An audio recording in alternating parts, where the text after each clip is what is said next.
चले जाओ यहां से।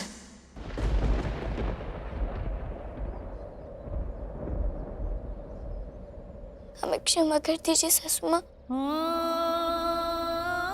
हमें नहीं पता था कि बाबा की तबीयत।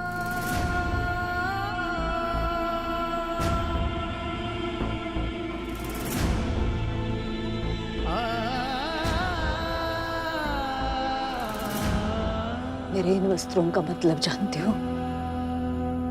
अब मुझे पूरी जिंदगी अपने पति के बिना गुजारनी होगी।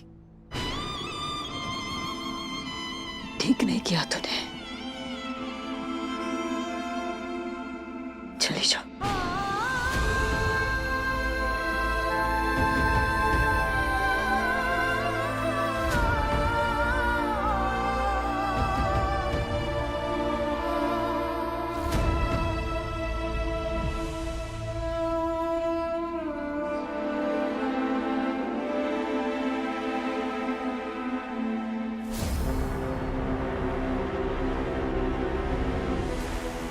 पति के बिना जिस अग्नि में मैं जलूंगी, उसी अग्नि में तुम्हें भी जलना होगा काशी। जहां दिन कांटों की तरह चुभेंगे और रात नागिन की तरह डसने आएगी। साज श्रृंगार सब होगा, लेकिन देखने वाला कोई नहीं। रेशम का बिछौना होगा, लेकिन नींद नहीं आएगी। तुम सुहागन तो रहोगी काशी, लेकिन सिर्फ नाम की। ये मेरी हाय है।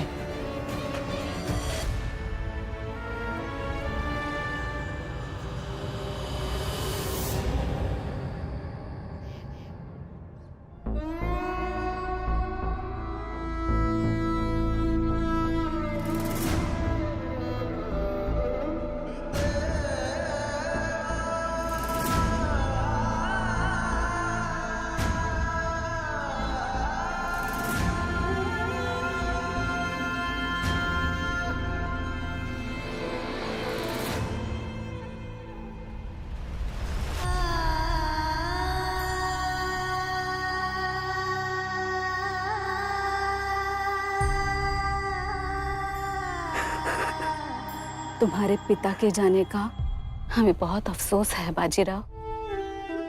बालाजी हमारे लिए क्या थे, इसे शब्दों में कह पाना मुमकिन नहीं।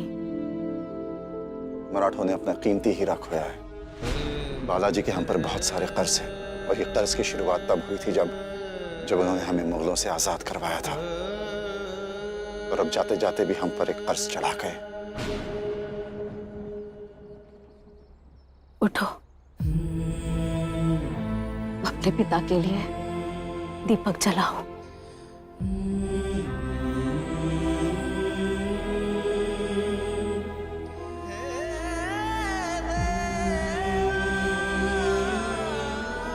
ये दिया जाने वाले की आत्मा का प्रतीक है, और आत्मा नश्वर है। शास्त्रों में लिखा है कि 13 दिन तक जाने वाले की आत्मा घर वालों के बीच ही रहती है।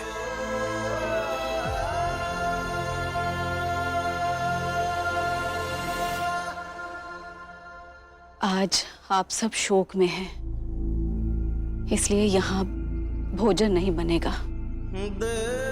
परिवार वाले वही खाएंगे जो उन्हें दान में दिया जाएगा।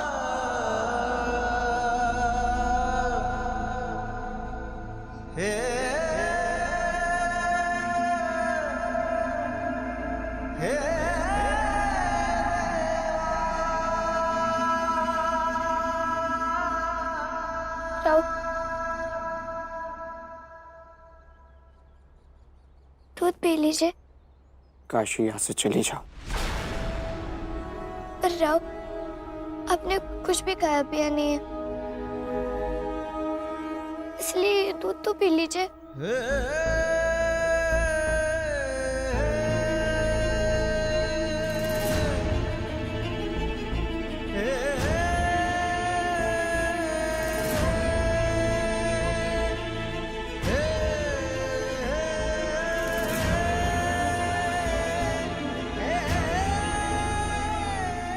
पी लीजिए ना राव।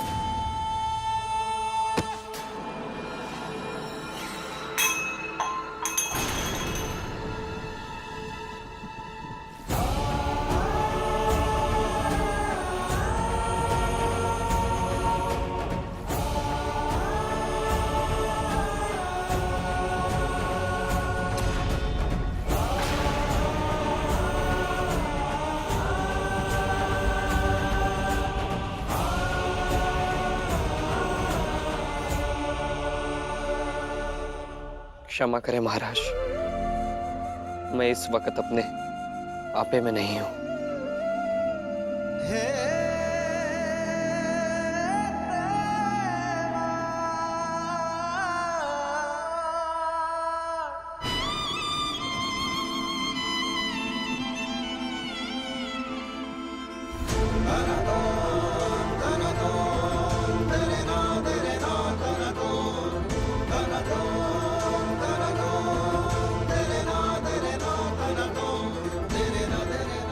आज मेरे बच्चे अनाथ हो गए, इसका कारण सिर्फ तुम हो काशी, सिर्फ तुम।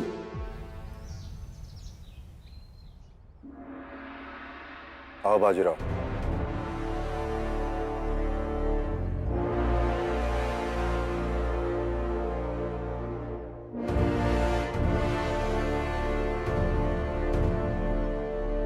हम ये जानते हैं कि तुम 13 दिन शोक में हो, पर हम ये तुमसे उम्मीद करते हैं कि तुम अपने व्यक्तिगत शोक से ऊपर उठोगे।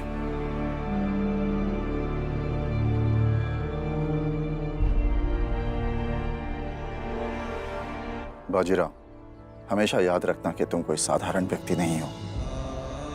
तुम बालाजी विश्वनाथ राव बल्लाल के बेटे हो, जिनकी भूमिका मराठा साम्राज्य के इतिहास में सुनहरी अक्षरों से लिखी जाएगी।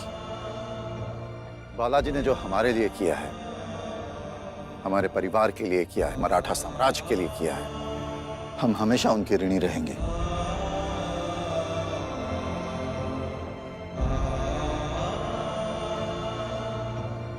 इसीलिए हमारी इच्छा है कि बालाजी राव की गद्दी और उनकी पगड़ी उनके बेटे बाजीराव को मिले।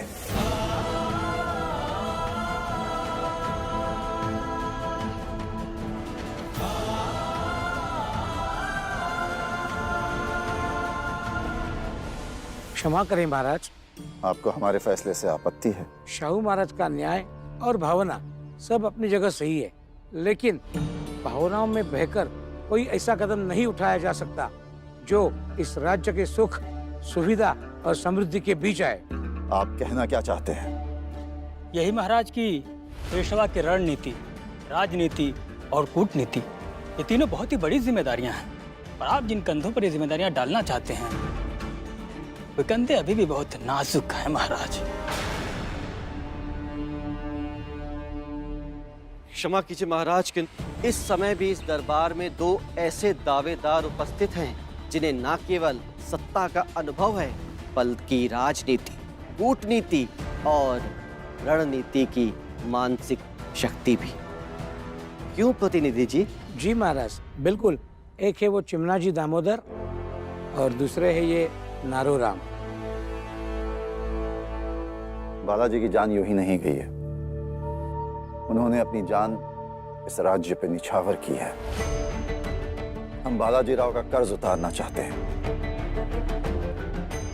लेकिन आप लोगों ने जो बात कही है उस बारे में सोचना भी जरूरी है। किसी भी नतीजे पर पहुंचने से पहले हम इस बात को फिर से सोचना चाहेंगे और उसके बाद ही हम अपना फैसला सुनाएंगे।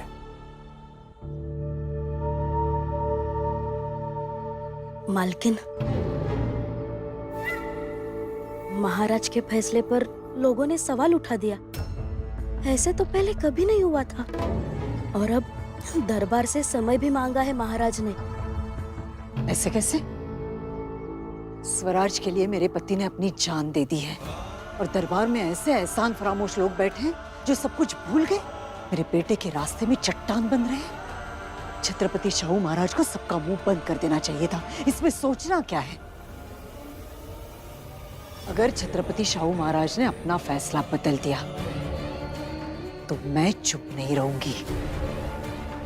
मैं राजमाता येसुबाई से जरूर मिलूंगी। लेकिन ये भी सही है, अगर राव को ऐसे पेशवा की गद्दी दे दी गई, राव की काबिलियत भूलकर, फिर लोग तो ये करेंगे कि शाहू महाराज भावनाओं में बहकर और दरबार के विरोध के बावजूद भी राव को पेशवा बना दिया। मेरे पति ने अपनी खराब तबीयत के बावजूद अपनी जान पर खेलकर राजमाता येसुबाई को आजाद कराया था, वो मुझे कैसे मना कर देंगी? ये तो मैं होने नहीं दूंगी।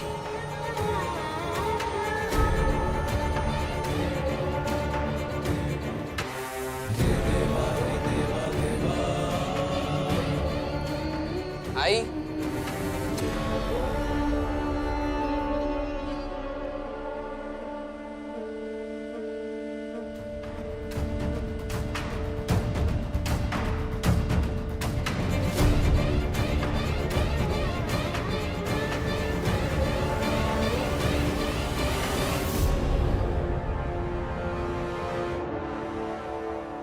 मैं जानता हूं कि आप कहाँ जा रही हैं।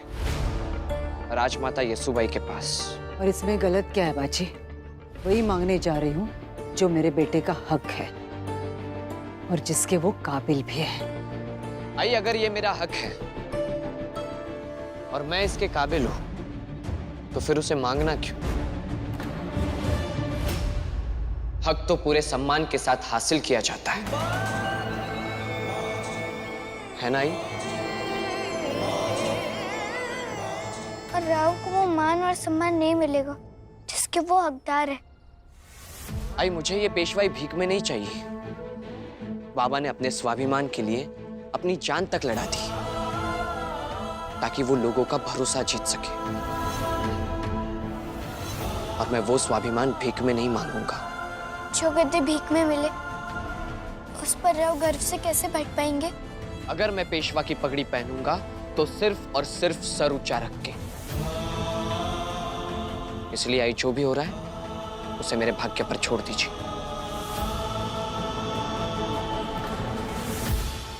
क्या चाहती हो तुम?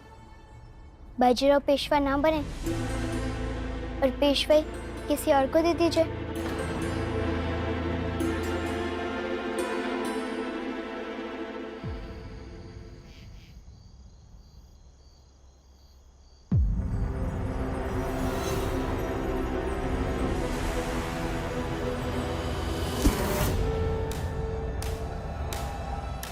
मेरा शुभचिंतक यहाँ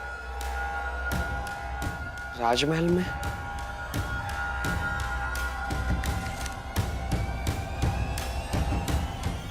भाग्य लिखने से पहले ईश्वर भी आपका साहस और कर्म देखते हैं। भगवान सिफारिश नहीं, कोशिश देखते हैं। जिसके आप काबिल हैं, जिस पर आपका हक है, उसे कैसे पाना है ये हम बताएंगे।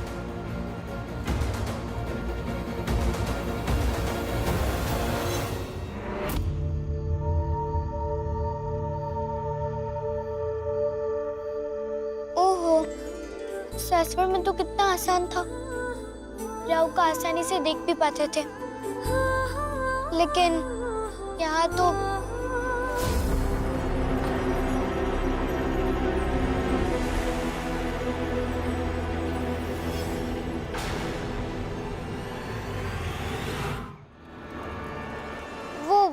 वो हमने सुना आज दरबार में क्या हुआ था, लेकिन इसलिए मैंने तुमसे पूछा, तुम्हारा मुंह कभी बंद भी रहता है? एक बात बताए राव, हमें पूरा यकीन है जहां बोलना होता है वहां जरूर बंद रहता है, लेकिन जहां चुप रहना होता है वहां तो तुम चुप ही नहीं रह पाती।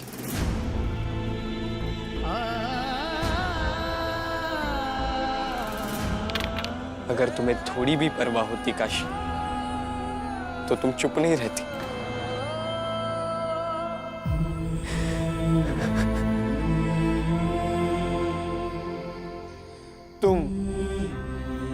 सिर्फ तुम जानती थी काशी, सिर्फ तुम्हें पता था कि बाबा बुरी तरह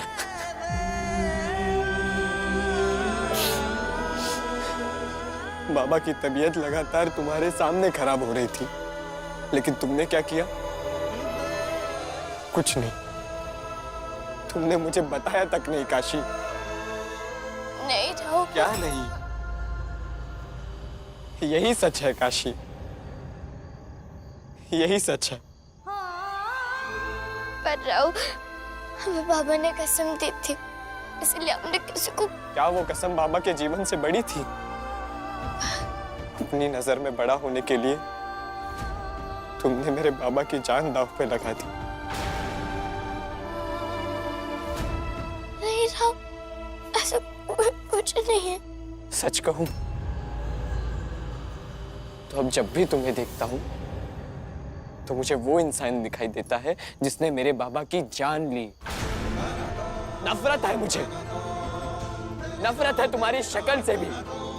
राव, हमारी बात तो समझिए। समझ लिया है काशी मैंने, तुम्हें खुद के आगे कुछ नहीं दिखाई देता। मेरी कसम, मेरी सोच, मेरी चिंता, बस।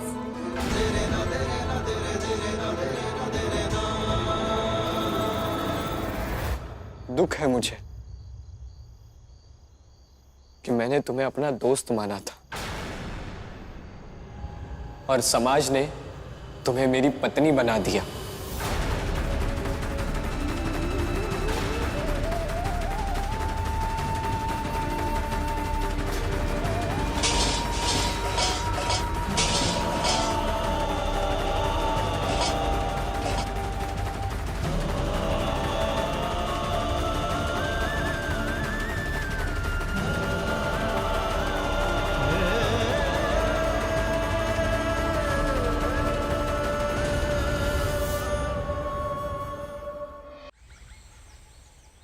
आप सब ने जो भी कहा हमने उस बारे में सोचा। ये बात सच है कि बाजीराव की उम्र कम है और तजुर्बा भी नहीं, लेकिन ये बात भी सच है कि वीरता और समझदारी उसे विरासत में मिली है। शेरों के घर मेमने नहीं पैदा हुआ करते और जो भी कमी है वो हम पूरी करेंगे।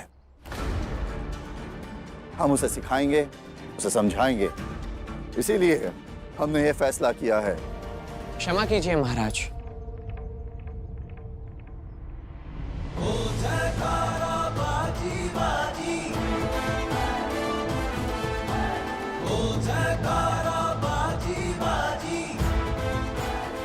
क्या आपका ये फैसला सुनाने से पहले मैं कुछ कह सकता हूं?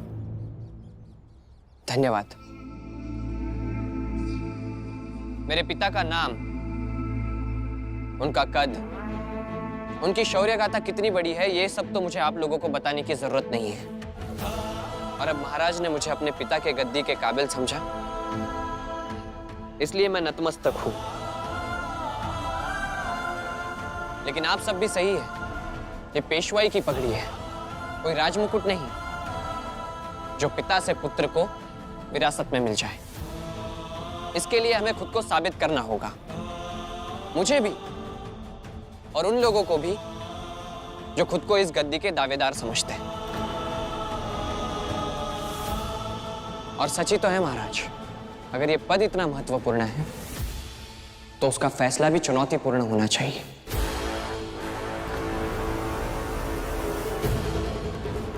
आप चुनौती दीजिएगा